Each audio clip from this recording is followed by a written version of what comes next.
Manchester United 3, Arsenal 1. Another very typical Old Trafford kind of game, innit? Another very typical Old Trafford game. You know, like United started off on the front foot. You know, they looked to be the better team. Then we scored a breakaway goal which got disallowed. Bruv, like, I can see why it got disallowed, but at the same time, it's kind of a soft foul to give. But listen, we don't complain about that, you know?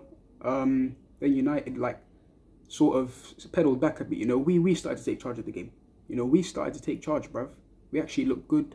We were on top. And then, boom, they score a breakaway goal. Antony on his debut. Ramsdale, by the way, yeah? What the fuck was he doing for that goal? Why is the guy diving near post, bruv, for that shot?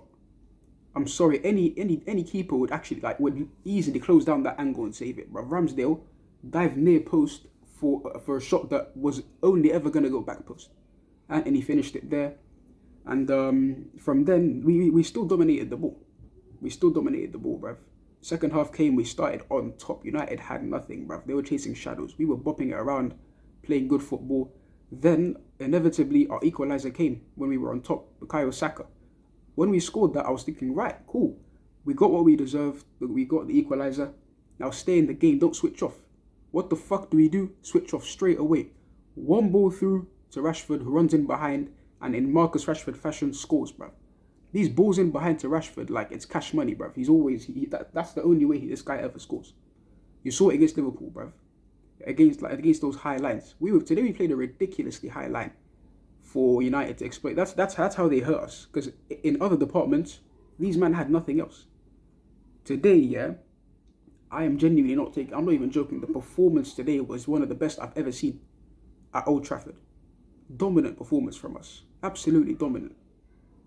And ultimately, what cost us is just switching off at the back in 2 moments. You know, again, Marcus Rashford breakaway goals, bruv.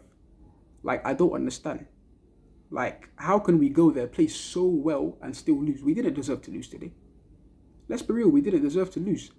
Like, obviously, if our players were more ruthless in front of goal, then we might have gotten something out of this game, to be fair. But, bruv, Jesus had a good performance. This was Saka's best performance of the season so far. He finally came to life. He was cooking Malacia on that right-hand side. Martinelli had a good performance.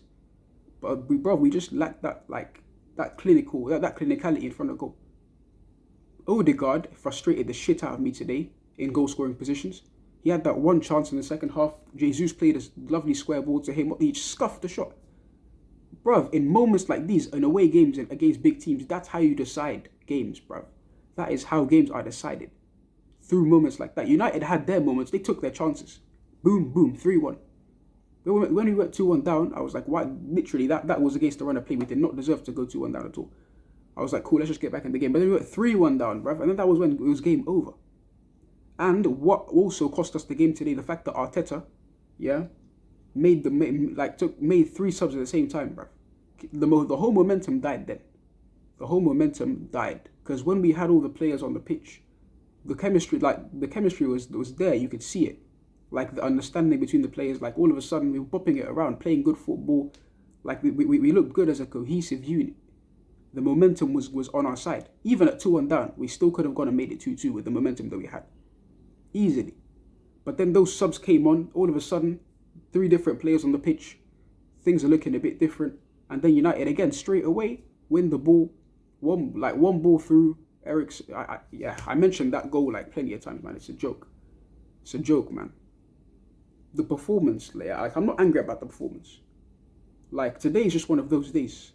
Like, it's just one of those days where things just, I don't know, bro. Like, because if we had gone there and had a shit performance and got beat badly and deservedly, then I'd be fuming right now, like, just by everything. But the performance from us was just encouraging, and it was a very encouraging away performance against a good side, which ultimately we didn't deserve to lose. It's like just last season at the Emirates, we beat them 3-1, but we didn't deserve to win that game. We played shit, but we still got the result. Yeah? Today, we didn't get the result. We had the performance. Which, again, at least it shows good signs that the team can at least go on from here and just forget about this and go on to the next one and blow them away. You know what I'm saying? Teams have freaky results like this. It's not new, and it's not a surprise that we went to OT and lost, bro. Like there's something with that stadium. Like we're cursed over there. We never fucking win there, bruv. Yeah. Like the only time we won there recently was in 2020 when it was COVID times from a penalty, Aubameyang, 1-0 thing. This season, bro, I thought we could genuinely go there and do it, but bruv, it wasn't meant to be, man. It wasn't meant to be. Now the whole narrative, rival fans are gonna say Arsenal faced their real big test and got humbled. Humbled where, bruv? Because that performance didn't humble me. Yeah, the result, cool. United, they got their result. But bruv, that performance ain't humbled me. Ain't humbled any of our fan base. We're still top of the table. Yeah, it's one loss. One loss, bruv, from 5. One loss from 6, sorry. We carry on, we move on. You know what I'm saying? Our next league game is Everton at home. Bounce back then. Bounce back then, bruv. Like, show that, like, listen, we just forget about this and go again. Obviously, we have a Europa League game on Thursday against Zurich FC or whatever, but I'm not watching that. I'm not going to lie. Them Europa group stage games, I'm done watching those. So I'm not going to watch that. I ain't going to do a video for that. So you, man, will see me in the Everton video. Yeah? In terms of substitutes today, like, Vieira was like a bright spark, and he came on, he looked decent, he looked tiny on the ball, looked sharp. Like, it's good that he's fit and ready to play now because he can potentially push Odegaard. He can push him. Like, he can genuinely push Odegaard and get his place into this in this team. Like, you should never have players that are too comfortable in the team. Smith Rowe came on, didn't do shit, bro. Smith Rowe, like, nowadays he's just been coming on, running around.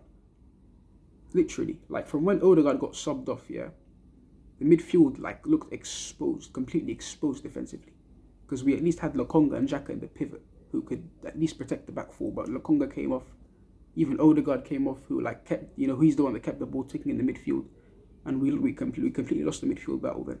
Smith Rowe came on, didn't do shit. Smith Rowe, like, he's been poor this season, but bruv, if he gets a start, let's see how he does then. And Nketiah came on, did usual Nketiah stuff, pressed, held the ball a little bit, but ultimately it wasn't enough. Tomiyasu came on, didn't really do much either. So yeah, man, it's one of those days. Like, ultimately, it's just one of those days. Yeah, I ain't got much more left to say, other than we just take it on the chin and move on to the next one, bruv. So yeah, I'll see you the next one, and cheers.